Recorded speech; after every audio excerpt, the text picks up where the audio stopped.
Okay. Okay, I'd like to welcome everyone to this week's edition of the Belonging series. And this week we've got the pleasure of having Dr. Gabrielle Beckles Raymonds, and she is a interdisciplinary philosopher, educator, and writer, as well as a strategic consultant. You know what? We're going to have a really good time talking with Gabrielle this afternoon.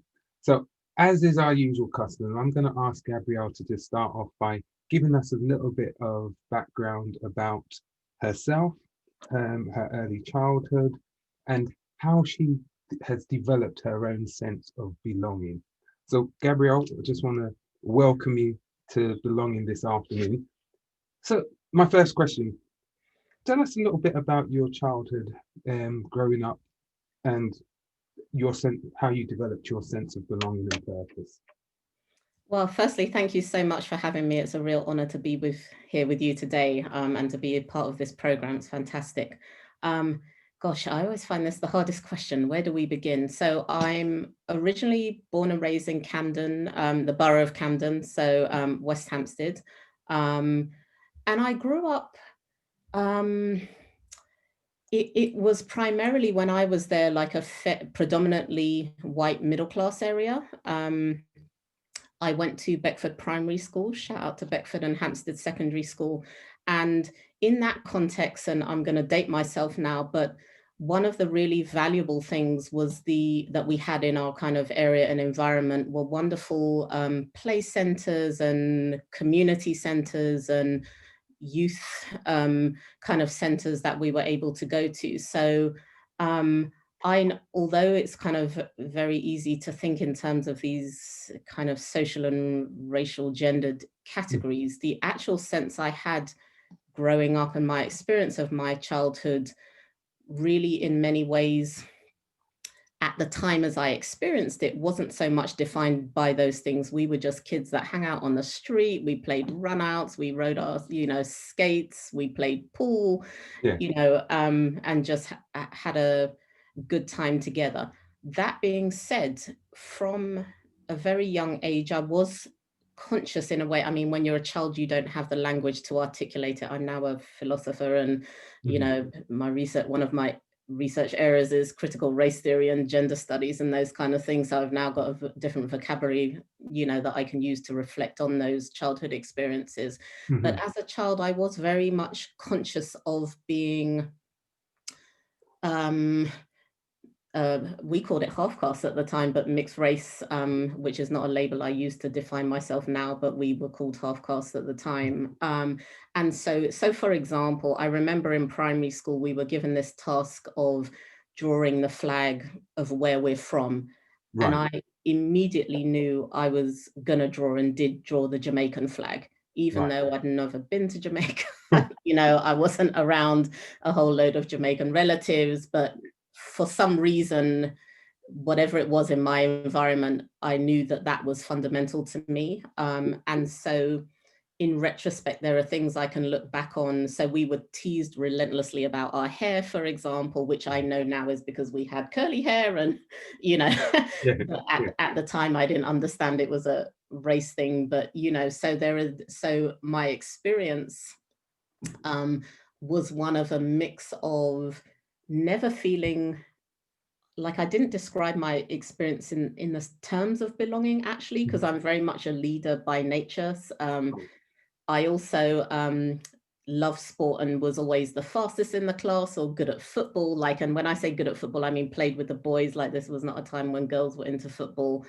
So the things that kids cared about, I was good at. And so being a leader, I didn't feel excluded in that way, but in retrospect, there are many things. There was an undercurrent in that area of, um,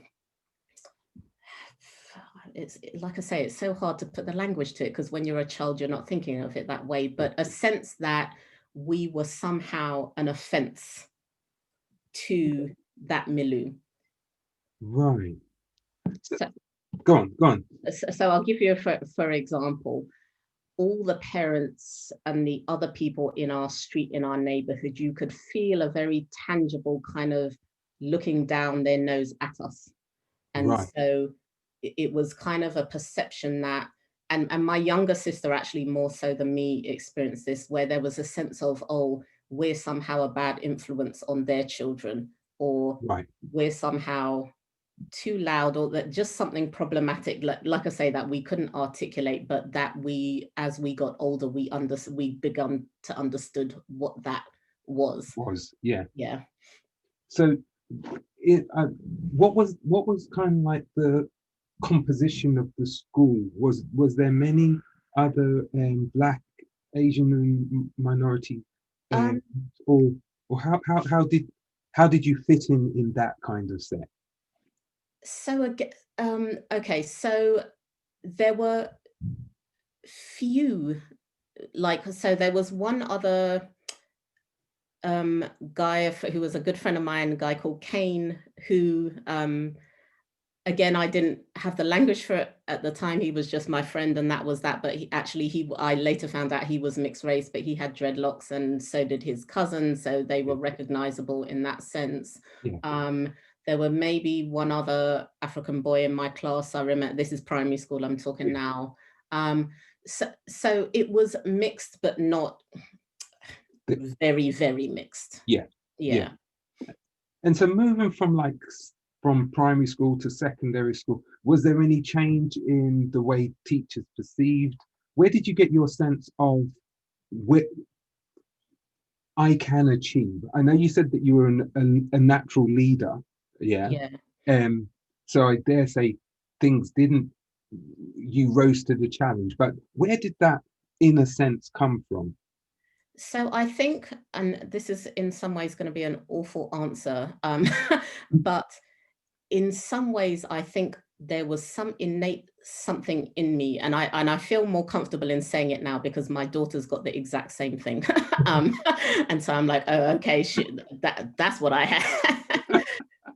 This ambition. So I've always been very ambitious, and I've Right. always had an unusually advanced emotional kind of intelligence, and a sense of being in charge of my own destiny in a very weird kind of way. And when I say weird, weird in the sense of how young I was very conscious of it. So again, I'll give you an example. So you're like, what is this lady talking about? I remember being 4 or 5, so like reception age Yeah.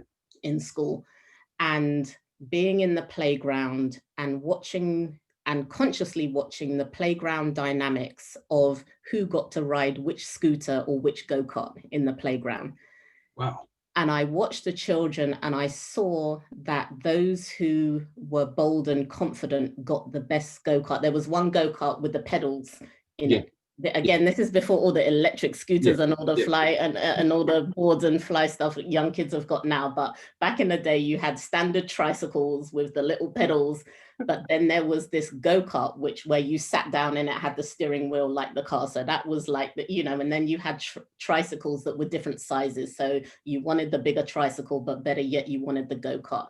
Yeah. And I remember being in the playground and watching that the boys got the go-karts because they were bossed around the girls or were bolder or whatever.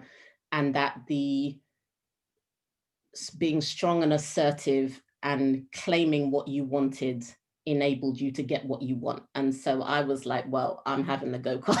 Like, I'm not standing on the sideline. And I can't tell you where that came from, but I very much, and like I say, it sounds bizarre, I was 4 or 5, but I observed the social dynamics of that situation and made a very clear decision. I was not going to be on the second-rate tricycle because I wasn't brave enough to say whatever I wanted.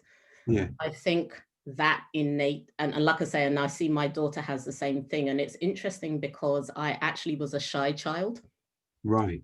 and always have. I'm still shy. So Yeah. doing this interview, I'm like, oh my God, oh my God. And people don't think I am because I've learned tools to overcome my shyness, but Yeah. I'm actually naturally an introvert and very shy. Yeah. So that boldness and that kind of sense of being self-determined I think was an innate thing at some level, but it was also cultivated. So school was very significant for me in terms of my development and sense of being able to do what I can do, because I did well in school. Right. And again, I fortunately was academically very capable. And so it becomes a self-rewarding system. You get recognized, you get appreciated because you're doing the task that the teacher set or whatever. That being said, I also have to give a big shout out to Beryl Gilroy, who actually is Paul Gilroy's mother, who was one of the first Black head teachers in the UK. Yeah. She was the head teacher of that school. Right. And so although I didn't interact with her a lot, and she actually left when I was about 7, so like when I was maybe year 3 now, something about her visual presence and the way she ran the school, what I now know, because I'm now an educator and work in schools and all that kind of thing. And so I know the school goes the way the head teacher goes. She was a wonderful, brilliant head teacher. So that was a really, really good primary school. And you could tell because the minute she left, it actually went downhill and we ended up going to another school. Right. But having that positive start in school and learning that school becomes this reinforcing system where if you do well, you get rewarded, you get recognized, I think was important. And that to some degree carried me through secondary school, which was a much more rocky road. Right. I understand. So you had an early role model in Paul Gilroy's mother, in her presence, but you also had this innate, how can I put it? This innate, I'm not going to allow other people to dictate what I want to do. Yeah. Which is quite perceptive for some people might say it's stubborn, right? For some, but it's quite perceptive that you already had a good sense of who you were and what you wanted to do. Did you have an idea of what you wanted to do? When did you start to develop? Because you said that you were both academic and also good at sports as well. So was there a tendency to push you towards one thing as opposed to the other? How did that work out? This question of what does one want to do is not how I thought about my life. And sometimes, and I don't know that I could answer you that question now. No, I that's feel like fine. still trying to figure it out, but very literally still trying to figure it out. So I get that I've got a resume that looks impressive to some people, or I've got letters after my name and what have you. But I think that what do I want to do? I think I thought of my life and still do in terms of who do I want to be. Right. Okay. Much more than what do I want to do. So I kind of always had a sense that, I didn't think in terms of career actually, which again, given that I've had a fairly decent one, might sound striking, but I wanted to be the best that I could be. That's what drove me. Like I wanted to, whatever it was I was taking on, I wanted to be the best at that, whatever it was. So whether it was sport, whether it was school, whether it was how I was as a person. And the perceptive thing I think that I think I was alluding to is not so much a sense of knowing what I wanted to do. It was a recognition of the power dynamics that impact what you want to do. So for example, I was very conscious of the relationship between children and adults, again, in a quite a strange way. Like I remember really recognizing I get that adults have the power in this situation. And so what do I, and knowing that adults don't always tell the truth. And so thinking and figuring out like, well, given that I'm a kid, how am I going to get around the dishonesty of the adult world?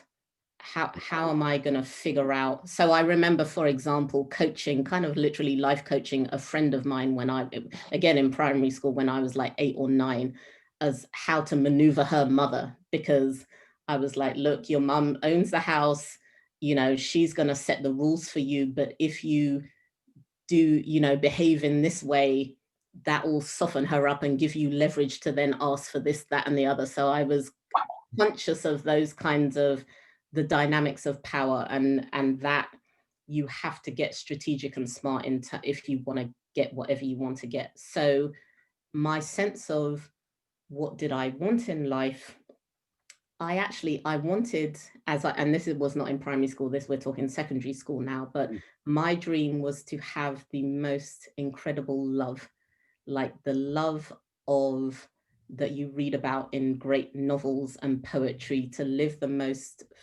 unconditional, passionate, loving family that was filled with joy and emotion and, like I say, passion. And just, I'm not a poet, so I haven't got the language, but the stuff that poetry, that gives birth to great creation, that my aim in life was to live that love. Wow. And I thought that from a career point of view, I was kind of like, that will take care of itself. Right. Okay. Yeah. So the driving force was an expression, almost like an expression of overt expression of love. Yeah, like a spiritual, mind-blowing, Yeah. I'm gonna ride this thing till the wheels fall off love. Like Yeah. that, like I say, that's written in the stars. That actually was my life goal. Wow, that's still a good life goal. If there was a lot more love around, then we would see a lot of different things happening. Yeah. So tell us a bit. So in terms of, you said you're academic, how and also enjoyed sports. How did those two? Did you ever have any conflicts with that, or how did those help to develop you? Because I know both things have. So I don't know. Sometimes, especially at school age, sometimes teachers want to categorize you as one thing or another thing and pigeonhole you. Oh, you're good at sports, Wayne. Go and do this. But Yeah. I like this as well. So, did Yeah. you ever have anything like that? And go. I actually didn't. And there's a part of me that lived in what I recognized now to be a happy oblivion. Okay. So as a person who played sport, and I Mhm. played football, like I say, I loved track. I was, fastest in my school, like fastest in my borough, got my Mhm. little primary school certificates and all that kind of thing. Um, I had no idea of this racial stereotype of Black people only doing sport, and that was viewed as synonymous with being intellectually inferior. Like, Right. and because I wasn't, there was no reason for me True. to think that. Like, Yeah. and in fairness to who I was around, people didn't make me think that. Right. However, especially in primary school. So I think my primary school was significant because it laid a foundation that carried me through the nonsense of secondary school. Mhm. So I remember, though, however, having this experience, probably I'm like 11 or 12 maybe, and it was summertime. So at our play center that we used to go to through the summer holidays, when you had such things, Mhm. which really need to be brought back, let us please speak to the government. Anyway, we used to hang out and play football. But during the summer, kids from other areas would come, and sometimes the youth workers who were at the play center would rotate because they brought in more staff, to cope with the influx of kids over summer. And so there was this one guy. So we're playing football, and this one guy he was a youth worker, but he was new, one of the ones that didn't know me from before. He came up to me and he's like, "Oh my God, you're just incredible at football. Like don't you ever wish you were a boy?" And I was like, "Huh?" Like, what? I was like, "What are you talking about?" I was like, "Why would I wish that when I'm better than the boys?" But this was the first time Yeah. it occurred to me that there was that association. And in fairness to the boys in my area, they never felt it was just normal. Gabby plays football. Like, it was never Yeah. kind of like, "Oh, we're bringing the girl along with us," or there was never that vibe. They took it for granted that Yeah. Gabby played. So I never thought that was the first time I was made aware that, like, I knew other girls weren't playing, but I just thought, well, they don't want to, that's their business. Yeah. Yeah. Um, so that was the first kind of encounter. Maybe I was younger, maybe 10. Then secondary school now. Again, I didn't have that sense because again, I did well in school. So I Hmm. think, in some ways that stereotyping didn't go on in the way I know it is very prevalent for other people. Um, but I, as you get older, you begin to become increasingly conscious of how gender and race impacts. So I remember as a kid, and this is like when I'm like 10 or 11, and again, in our local area, we had like a little football team. There was the father of one of the people in our area used to kind of try to organize us and whatever. So I don't know how it got arranged, but we ended up playing this match at Arsenal Hmm. on their AstroTurf. So this is like a big thing, like our little Yeah, community, yeah, yeah. set of footballers, we're going to Arsenal to play, And I was never actually a big football fan in terms of fanship. I just love to play. Like I'm not a sports fan, I'm a sports player. like I, you know, Yeah, understand. so we're going to Arsenal to play. Yeah, And we get there now and they've got these new uniforms because we never had a proper uniform before. But then I'm the only girl. yeah. So we're in this changing room now and it's like, oh, we need another changing room for Gabby. So I kind of go into this little toilet cubicle or whatever, Yeah. and I'm trying to put this kit on and it just doesn't fit because it's made for little skinny straight white boys. And this is the first time I realized, oh my, like, so I'm like, it's squeezing up round, like I can't get my butt in the shorts because they're that non-stretch, like, that hard old Yeah, school I know that old. primary, Yeah, no elastic yeah, yeah. material. So these things are, and I'm like, what am I gonna do? Like we're at Arsenal AstroTurf, it's like this massive stay. Like, what am I gonna? So I squeeze. I mean, literally the seams are busting. And before that, I hadn't. And I grew up with my white mother, right? My mum's English. My parents divorced when I was fairly young, like I was about 6. Hmm. So I don't have these black relatives around. So my hair's a mess. I don't know that it's normal for my butt to be bigger than anyone else's. So I'm trying to squeeze into this thing, and I'm mortified. Like, but the whistle's about to go. We have to come out on this pitch. So I'm in this hitch up, like just, and my breasts are just now starting to grow, but I didn't have a proper bra at that time. Like it was just a train wreck, and I was nearly in tears. And I was like, Gabby, you just have to play and pray that they see the football, not Yeah. the whatever you look like. And I actually, I went out and played and did very well, and actually got asked to come back to the actual Arsenal girls team to play football, the Thanks. juniors. So Yeah. so it was a kind of okay in there. I ended up not playing because by this time, so I must have been like 11 or 12 because by this time I had now started playing basketball. Okay. Um, but it was mortifying. So there were these experiences where the world makes you aware of Oh. what's going on. But then again, even so, I'm now kind of like fast forward, like I'm 11 or 12 now, and I'm playing basketball and loving basketball and one of the stars of the girls' basketball team. But again, in the context I was in, our basketball teacher, Mr. Hayden, our superstar teacher, um, who really changed my life just being who he was. Hmm. He was also a maths teacher and he was Black. Right. So again, this stereotypical idea that I'm now aware of permeates society about Black men, about sport and Black people and all these things. There Hmm. were just a lot of examples that stood in resistance to that. Hmm. Um, so it was oftentimes my experience of people who were somehow outside my universe and my environment that Hmm. came with these prejudices. So I've told a story before of when I was about 13 and we had this careers meeting with some woman who was talking about our careers and kind of looked at me Hmm. sorrowfully and with pity that all I could amount to was a PE teacher or a basketball coach because she'd heard I was on the basketball team, but she was an anomaly. So she was an affront, like, lady Right. talking to, and I just walked out of her office like, bleep, I want to use the bleep, so I know it's a live interview, so I can't, but like, get out of my face. You Yeah. don't know nothing about me. Yeah.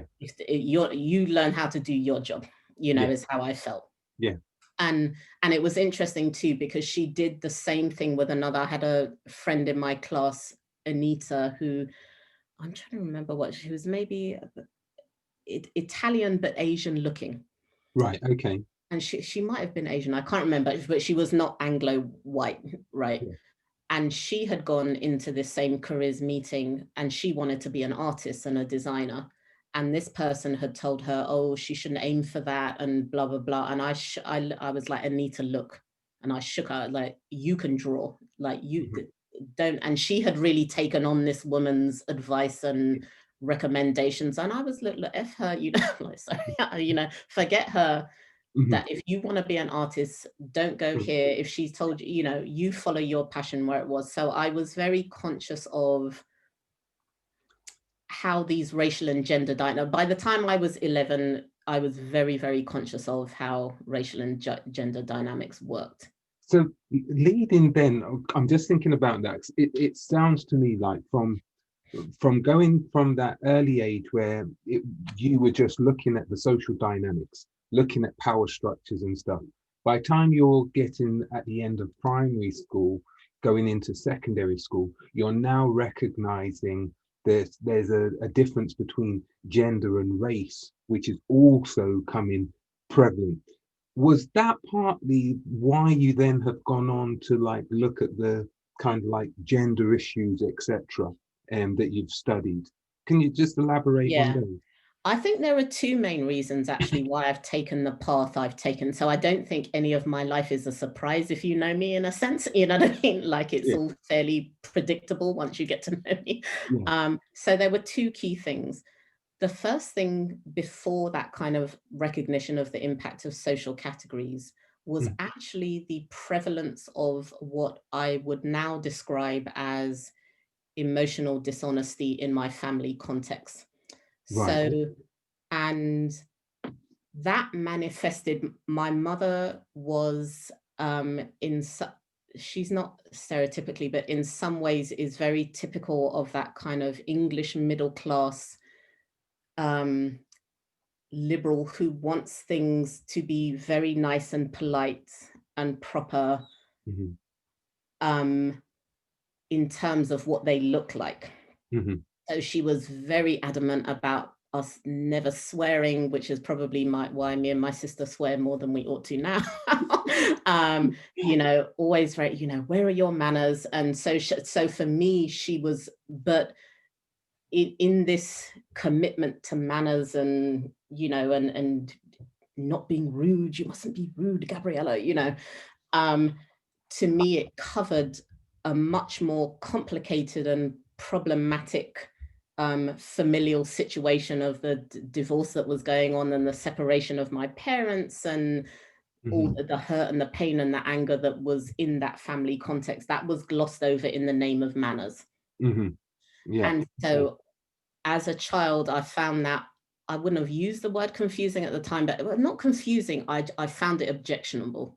Yeah. Like, I thought it was outrageous. So I was a kind of, as a child, I would rather cuss and scream and carry on in the name of the truth Hmm. than I would live and exist with this emotional dishonesty. And Hmm. that was something I learned from that. And it wasn't just my family context. West Hampstead, that very kind of white middle class area, was full of that. Hmm. So it was a resistance to that environment of these people who are, well off materially. Their children go to ballet and do violin, and they're learning to speak French, with their French tutor, and they've got an au pair and whatever. Well, we don't have all of that, but that was the That was, environment. So yeah. we were like the poor people in that Yeah. area. We weren't literally poor, but relatively to who else we were around. And it was that facade I couldn't stand. Hmm. Like, and my feeling was like, look, man, please, we know your children. We know how your children, like, we play with your kids. So you're coming out here acting like you got all yours messed together. Like, man, please. Yeah. So I had a deep and fundamental resistance to that fake, phony middle class whiteness, because and I wouldn't have put it in terms of race necessarily, that, oh, that, no, I did. It was just dishonest. So I've got a deep, and still have Hmm. dislike for dishonesty. Yeah. And to me, all kinds of prejudices fundamentally are about dishonesty. It's Hmm. just not a fact that you are superior to Hmm. anybody else. It's That's right. just not a fact.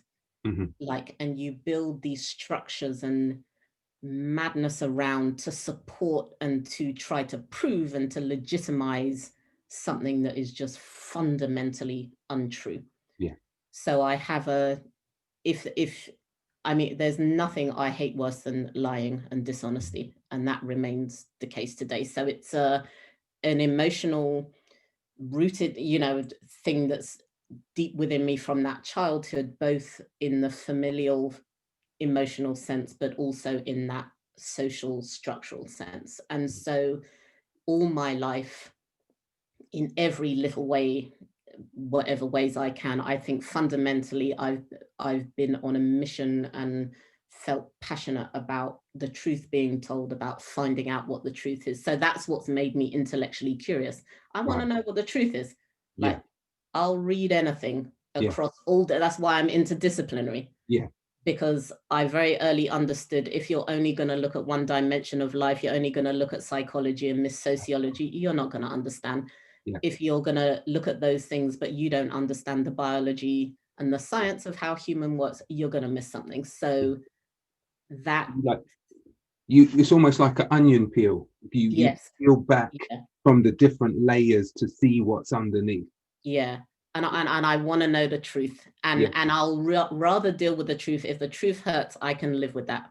Yeah. I have gotten zero patience for lies and falsity. Like, if it, Yeah. no matter how ugly, Hmm. how awful, how terrible, give me the truth, because then there's something we can do about it. We Yeah. can Yeah. we can work to resolve it. We can figure out what the problem is. Hmm. But in that facade of middle class covering up, Hmm. what can you do with that? It's like smokes and mirrors. You Yeah. can't do anything. Yeah. So yeah, I've got zero tolerance for dishonesty. So you mentioned there was two things. So it was the dislike of dishonesty, Yeah. your quest for the truth. What was the second thing which Then you? then the second thing was just watching what went on around me. So again, just observing experiences. So for example, I remember the first day of primary school, and no, of secondary school, Hmm. and our school had houses. So there were 4 houses and 2 forms in each house and whatever.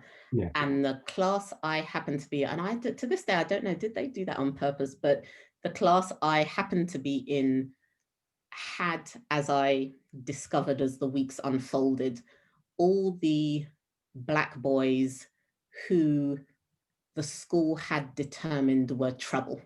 So the ones who were too loud, who were trouble, whatever categories they use, but whatever labels they attached to these people. Hmm. One of who was that friend Kane from primary school. Hmm. So the Kane I knew from the eyes of the school became this totally different entity. He didn't. He was the same He was Kane. the same person, He but was the yeah. same person. Yeah. But in the eyes of the school, he became a black boy, and a Hmm. black boy meant trouble. And I Hmm. was in the class that had all the rowdy black boys. I don't know, like I say, whether they did it on purpose, like they tried to shove them all in one class. Yeah. All of who were bright.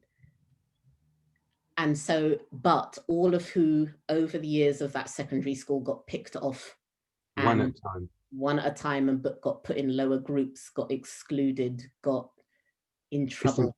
Yeah. And I watched and I saw it, and I would speak to, like Kane, for example, like I remember, and he's going to be like, oh my God, what was Gabby thinking? Because he probably might not even read the situation like this. Yeah. But I remember, for example, when they separated us into groups for maths, because in maths they want to differentiate. Yeah. And at that time, the way GCSEs were structured, if you weren't in the top group, you couldn't even try to do the top papers. Yeah. And that meant what grade you got could only, the highest you could get was a C. Yeah. And then percentage wise, you would have had to smash that That. middle paper to Yeah. get that C, whereas you could have done a half good job on the higher paper and get the C. Yeah. And Kane got put in one of the lower groups. And I was like, Kane, you got to talk to your mum, because you're not going to be like, you got to make your mum come in the school and tell these people, put you in a group. Because I had, I knew he could do maths because we had been in school together. Yeah. So I knew. So I watched this unpicking, this picking off of the black boys around me. And I remember there was another boy in my class, a guy called Dean. And I remember, I don't know any of these people's last name or anything, and they're probably like, oh my God, like I never knew Gabby was thinking about that. But I remember on the day, and again, back in the day when you got your GCSE results, they were all pinned up on the wall in the school board, and you had to go into the school and read your classes and see what grade you got on the line. And by that time, Dean had been excluded. And I swear they did this on purpose. They excluded him just before GCSE, so he couldn't get any of his results. But he had come into the school. So we were hanging out in the playground. And I saw him, I was like, hey, because I hadn't seen him for a while, he'd been excluded or whatever. I said, how you doing? And he was heartbroken that he wasn't part of us kids who were going to get their grades. Yeah. He I don't know how to describe it. Maybe heartbroken isn't the right term, but I saw the sense of loss and injustice in his face, that he wasn't, because we were all there. Oh, what did you get? What did so-and-so teacher get? And he was there, but he was left out of it. And I remember just thinking that stayed with me, like, this is just disgusting, because these were people I knew and not best friends, because and I played basketball, so I lived in the gym. Yeah. But they were my classmates, and the sense of injustice that I felt as a child, because as a child, I was labeled as the troublesome child. Yeah. Even though to this day, I would swear down I wasn't. I'm telling you, I disagree with that label. But I was, and my sister's the same now. My younger sister, Lucy, is the same now. We called out the truth when we saw the lies it got. And when we were young, I was the one who called it out. Yeah. Like, I called out the BS, called out the fakery. Yeah. And that doesn't sit well with people. So I was troublesome. Yeah. And but my mum described me in a way, like, as if I was fundamentally, almost like I was evil. And so I think I've spent my life proving that I'm not. Yeah. In some way. So I think that's part of it as well. Yeah. But also I knew it was unfair.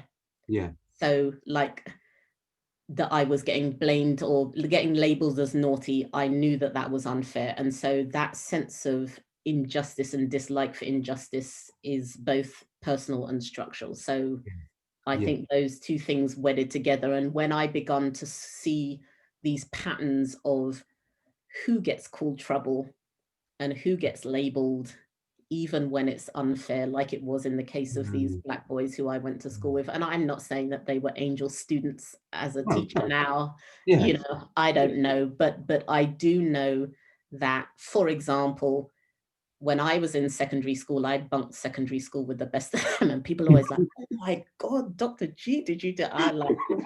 I bunked so much school. My favorite basketball teacher, Mr. Hayden, thought I had left school. That's how much I bunked school. Not to do nonsense, I stayed. I was bored. Okay.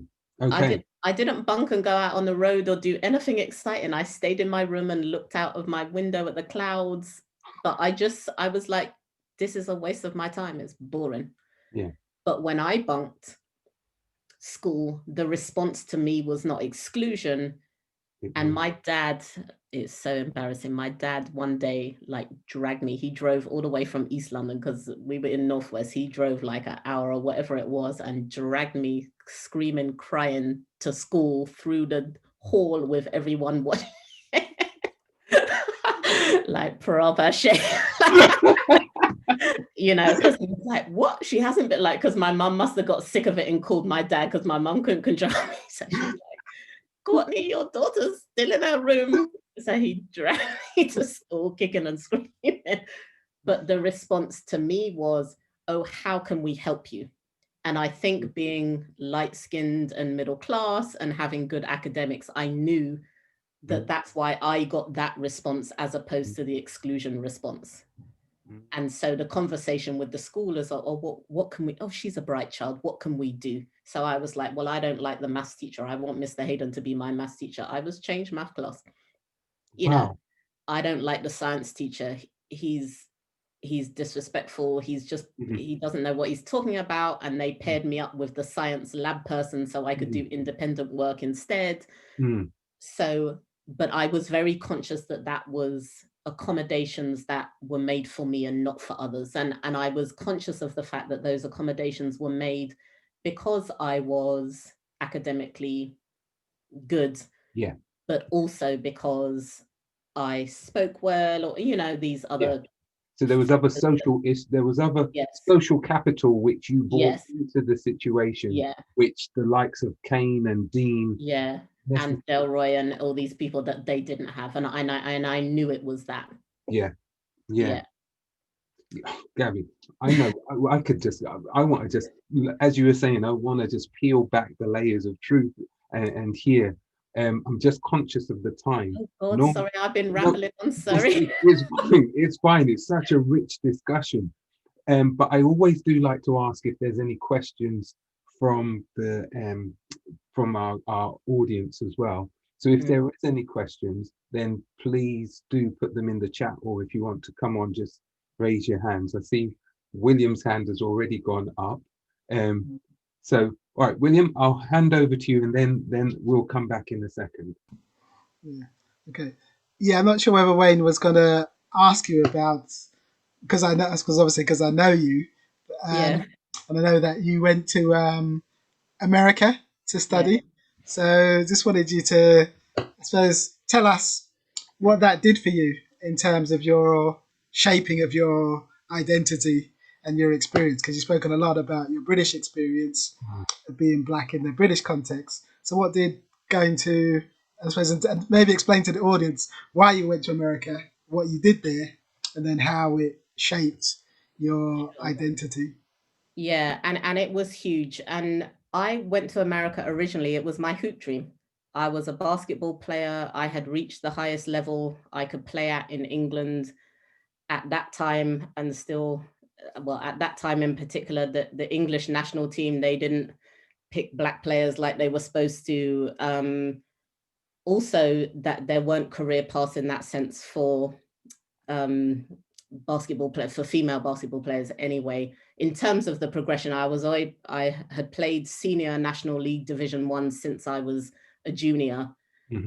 And so there was nowhere else for me to go. So if you're a baller, you go to America. And at that time, that path was not a well-worn path. So it was literally my little hoop dream. Like, I had just heard that there was such a thing as a basketball scholarship that allowed you to go to university, and I was going after whatever that was. And so that became my aim. And how I got to that is a very long story, so I won't bore you with those details, but I did fortunately was able to get a scholarship to play Division 1 basketball in the US. But what was crucial about where I ended up, which was chance and fortune and divine intervention itself, is that I went to Morgan State University, which, for those of you who don't know, is a historically Black university. And to be quite honest, when I went, I didn't know that there was such a thing. It just worked out that who offered me the scholarship. And at that time, I would have gone anywhere. Like, I had an offer from a junior college in Arizona, like with a coach I had never met I would have gone anywhere because I wanted to ball. But like I say, by an act of God or fate or whatever, I end up at Morgan State University, with, like I say, a historically Black institution. And that was just a wonderful experience for me, because it was the first time, and people who've traveled back to the Caribbean or Africa know this, when you're born and raised in the UK and you live in this white society where you're made to feel that you're not supposed to be here, to be in a context where it's all Black people was just magic. It was just, you know, because you had the whole spectrum of what Blackness is. Yeah. Not the stereotypes that are just everyone, you know, from the geeks to the sports jocks to the whoever, but to the, you know, but just to be in a context where it was just Black folks, and not just Black people, but a Black educational institution. So it's, and I had never internalized, because, and partly like, again, by fortune, I was the best at what I did for the things that mattered to a kid, whether it's sport or academics or whatever. I never internalized gender and racial inferiority. It's just not part of my DNA. Right. So I don't have to do any reverse psychology on myself to feel good about being Black or female. I'm like, I love it. It's the best thing you can be. And that's has not been a journey of, oh, I've got to fortify myself. It's like, that's standard. Like, I don't even understand what you mean when people act like we're inferior. I don't, like, it just doesn't register with my internal headspace in any way, shape or form. And so going to a Black university just made that stronger. But I want to back up a second, because before going to that HBCU, I had already been immersed in the culture of Black bookshops in the UK. So from when I was a teenager, I discovered there was a little Black bookshop hidden away behind another shop in Kilburn near where I lived. And so I had all the standards of the Black history, like they came before Columbus, the stolen legacy, and all of that. So I was now, by this time, you know, I'm 18, 19, whatever, I was already read all those classics of Black history that the underground bookshops have, and, you know, had the African carvings and, you know, all that kind of thing. That was my world. So going to America now, what was striking to me and was actually a real culture shock to my system were two opposing forces. So the one thing I loved about America was that they celebrate greatness. So if you're good, they love you. Like in England, they've got this kind of, oh, if someone's good at something, oh, we mustn't speak about it or talk about it because everyone else who's not good will feel bad. And I'm like, that English mentality I cannot stand. Like, let us take joy in other people's glory. Let us, like, there's no reason for me to be jealous or bad mind because somebody else is better than me at something. Like, good for you. You know, I'm happy for you. Live your life, like, celebrate your talents. So, and be competitive. Like, I grew up in that era of, oh, we don't do competitive sports. It's, you know, people will have their feelings hurt. I'm like, that's part of life. And I don't mean uber competitive where that's all you think about, but the idea that you can remove competition from your life is ridiculous to me. So America, so that competitive part of me that likes to be the best, and not the best at the expense of someone else, just the best I can be. Like I'm only ever in competition with myself. So I'm the person, and I did this with my basketball coach, actually. I was trying to get a friend of mine out to America because that was all of our dreams. And I said to my coach, you know, I know this player, Michelle, she was a bad point guard, still is. And I had spoken to my coach was like, well, you know, she might take your spot. Like, she was trying to play me. And I was like, well, if she's better than me, I'll take it because I want the team to win. So if that's the reality of us trying to get her here, I think she deserves a shot. If it means I lose my spot, I can live with that because it's a competition. If I want my spot back, then I work hard and I ball to get it. That was my mentality. So America was wonderful because it allowed me to have that mindset. And that's the mindset that society is perfectly comfortable with. From the Black side now, or the racial side, although it was wonderful to be in this environment of, you know, all Black people, Black teachers, you know, and all of that, there was this thing that I had not accounted for, which is American imperialism and American nationalism and American religion. And so whilst we're in this majority Black space, there's a degree of conservatism that is totally alien to me. So And so I'll give you for example, I'm of the Black bookstore, Black conscious, read the ISIS papers, that kind of, and where you hash out discussions in the street with, with competing views and whatever. And so I remember, I'll never forget it as long as I live, my first basketball game. And before the basketball game, they do the ROTC, which is like the army training students.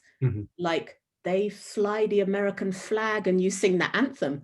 And I'm like, what in the world? Like, this is a Black institution. We're flying flag. Like, could you imagine singing the Queen's whatever and holding up the UK flag? That would be an offense to me. Like, I'm not flying no Union Jack. Like, there ain't no Black in the Union Jack. I'm not flying that flag. So we're here with the 21 gun salute and the flags flying and oh, say can you see, and I'm looking around, and then we have to stand up because we're the basketball team for this anthem.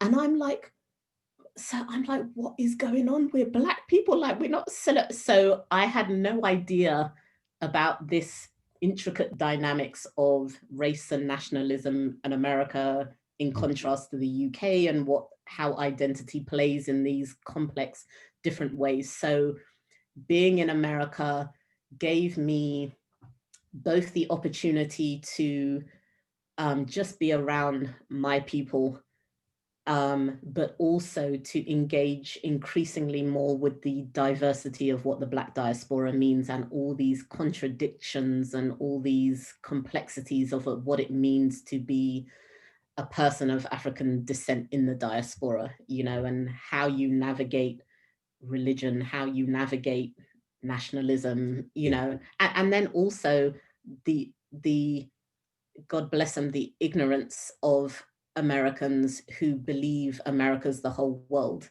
So I would have people come to me like, oh my God, I didn't know there were Black people in England. Like they think it's all like Downtown Abbey, like, and, and you would have people come to like, isn't it grey over there all the time? Because they've watched those old period dramas and the Dickensian kind of look at me. And I'm like, what are you talking about? So, and that, and then I'm from Jamaica. So, and then they call it the islands. Oh my God, you're from the islands. I'm like, what islands are? I'm from the West Indies, mate. What are you talking about?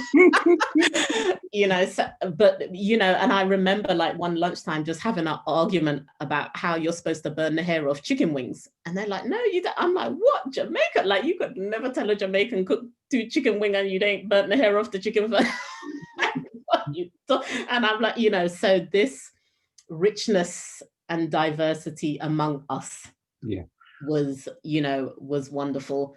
And then also to see, like I say, in a historically Black university, you've got Black people of every stripe handling their business. And so it allowed me to see on an institutional scale what I always felt should be the case. Right. And so it was, I never needed the proof, but it was like, this is possible. Educated Black people handling their business, integrated with the community, lifting each other up, where service to your community matters, where our cultural traditions matter. So like our university, for example, had an art gallery full of African-American art, African art, we had a theater, all of this, but just us, that experience was like, it was a celebration of Blackness. Yes. Oh, and Black excellence, and not that it was perfect, you had the idiots, but you weren't, if you came across someone who was dysfunctional or annoying or whatever, they weren't annoying and dysfunctional because they were Black. They just happened to be annoying or dysfunctional. You know what I mean? It wasn't, oh, you're Black, therefore you are X, Y, and Z. It's, well, you're just an idiot. But it's not, you're not a Black idiot, you're just an idiot. Like, and the range of human beings has good and bad of all genders and complexions. That's fine. I can see Sunday also has a question. We're gonna have to kind of like cut it a little bit short, but Sunday, if you would like to ask answers. Sorry. No, that's fine. Thanks. Sorry. Yeah. Yes, interesting conversation, and I've been listening to you, even though I've just come out of a meeting. As you said, the truth will always set you free.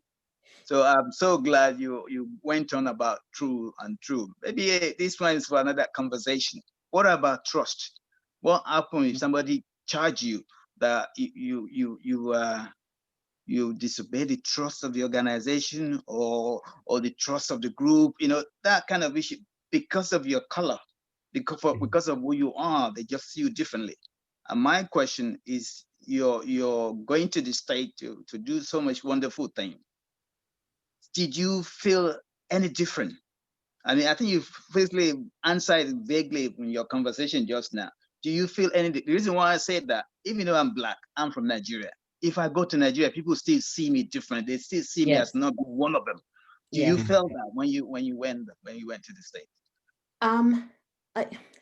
I didn't in any way feel that. Okay, it's yes and no is the quick answer. So in a one way, I've never felt more English in my life, because you have people talking about your accent, or like, oh my God, just repeat that like every time you open your mouth, people, oh my God, listen to her accent, just say that. And they're like, and you would have random strangers coming up to you, just telling you to speak, just so they could hear the English accent.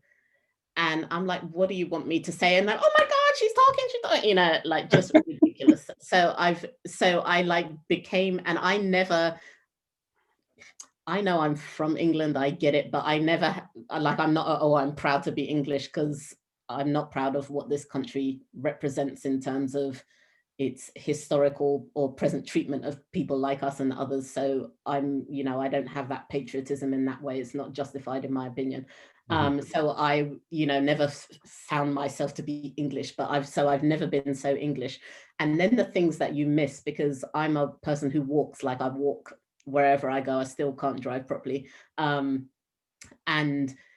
so, but America is not a walking society. You drive everywhere. It's like there aren't parks, you know, and those kinds of things. So, and then their chocolate's awful, and I love chocolate, and I was like, oh my God, you cannot get Cadbury's, and I'm so mortified that Kraft has taken over Cadbury's. It's a sin, you know, like, you know. So I've never been so English on a one. And then also for me, the religious element was key, because African Americans are uber outwardly religious, and I wasn't. I was always very spiritual and had a strong sense of spirituality, but that didn't manifest as a kind of conventional Christianity in the way it did for the people I was around more often than not. And so in that sense, I felt very different.